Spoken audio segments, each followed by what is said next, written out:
हुए कि नहीं हुए? हो गए तो ठीक है। Good morning everyone. Good morning. This is Tanuk Sahu. मैं मुंबई का ही रहने वाला हूं और आज से 2 साल पहले मैंने वेस्टीज को ज्वाइन किया था, लॉकडाउन से जस्ट पहले। और पहली वीआईपी सर की अटेंड की थी मैंने घाटकोपर में एसएनडीटी कॉलेज के अंदर, और उसके बाद एक ट्रेनिंग मीटिंग सर की भी मैंने अटेंड की है यहीं पर नीचे। सर को पता नहीं था, बस ट्रेनिंग मीटिंग ले रहे थे, मैं आराम से बैठकर पीछे आराम से बैठ के सुन रहा था। क्योंकि एक चीज मुझे समझ में आती है कि अगर कामयाब होना है तो आपको प्रिपेयर होना बहुत जरूरी है उस कामयाबी के लिए। जैसे एग्जाम्स होते हैं, तो अगर एग्जाम्स में अगर हम बिना प्रिपरेशन के चले जाएं तो हमें भी पता है हम फेल होंगे, ये क्लियर है। तो वैसे भी किसी भी काम के अंदर अगर हम बिना प्रिपरेशन के जाते हैं तो ये तय है कि उसमें फेलियर आएगा ही आएगा। लेकिन कई बार होता है कि हम सबके अंदर वो कर्ण वाले, वो दुर्योधन वाली आत्मा होती है कि हमें पता है हम गलत कर रहे हैं।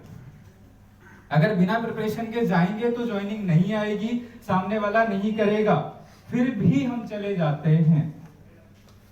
तो मैंने वो गलती नहीं करी है। बस मैं आपको बता दूं, पिछले 2 साल में लगभग मोर देन 7 लाख रुपीस मैंने कमाया होगा यहाँ से।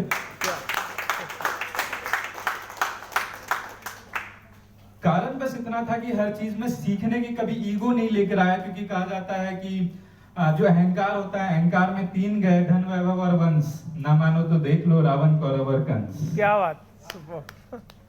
तो कभी भी अहंकार नहीं रखा, कभी भी अगर किसी ब्रॉन्ज डायरेक्टर, क्योंकि मैं जब वेस्टीज में आया तो उस समय नया था और मुझे सीखना था, क्योंकि मैं एकदम उल्टे फील्ड में आया था। मैं इंजीनियरिंग कर रहा था, इंजीनियरिंग का स्टूडेंट था, और ये फील्ड पूरा ही अलग था मेरे लिए। तो अगर वहां का अहंकार में यहाँ पर लेके आता तो कामयाबी पॉसिबल ही नहीं थी।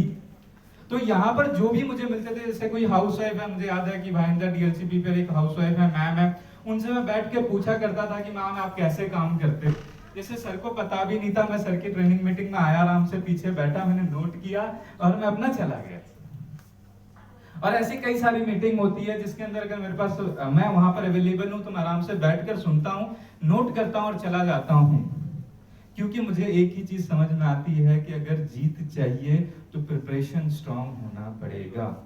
चाहे वो कहीं पर भी है, चाहे वो ओलंपिक है, चाहे वो लकीज है, चाहे वो कोई भी जगह पर है, बिना प्रिपरेशन के हम कामयाब नहीं हो सकते। और नेटवर्क मार्केटिंग में जितने भी फेलियर हैं वो यही एक गलती करते हैं, वो बिना प्रिपरेशन के करना चाहते हैं, लेकिन वो नहीं समझते हैं कि ये भी एक नॉर्मल बिजनेस की तरह ही है। जैसे हम प्रोजेक्ट के अंदर जाते हैं तो प्रोजेक्ट में पहले से हमें डिसाइड होता है कि टीचर ये भी सवाल पूछ सकती है, ये भी पूछ सकता है, सामने वाला ये भी पूछ सकता है, तो हम उसके लिए पहले से प्रिपेयर करके जाते हैं। लेकिन यहाँ पर हम ऐसे ही चले जाते हैं। और दूसरी गलती मैंने नहीं करी कि जो डिपेंडेंसी होती है, कि कई बार हम अपलाइन पे डिपेंड रहते हैं, कई बार हम डाउनलाइन पे डिपेंड रहते हैं कि ये करके देंगे, वो करके देंगे। वो अपना काम कर रहे हैं, हमें अपना काम करना है, हमें अपनी रिस्पॉन्सिबिलिटी लेनी है। क्योंकि इस बिजनेस के अंदर मैंने महाभारत से एक बात सीखी है कि कृष्ण भगवान जो है वो 1 मिनट के अंदर या कुछ ही क्षणों के अंदर महाभारत को खत्म कर सकते थे। उनकी तो इच्छा थी धर्म की जीत होनी चाहिए, तो वो खत्म कर सकते थे, फिर क्यों नहीं खत्म किया? पांडवों को ही क्यों लड़ने के लिए मोटिवेट किया? क्योंकि एक चीज है, जीतने के बाद राज कौन करेगा? पांडव।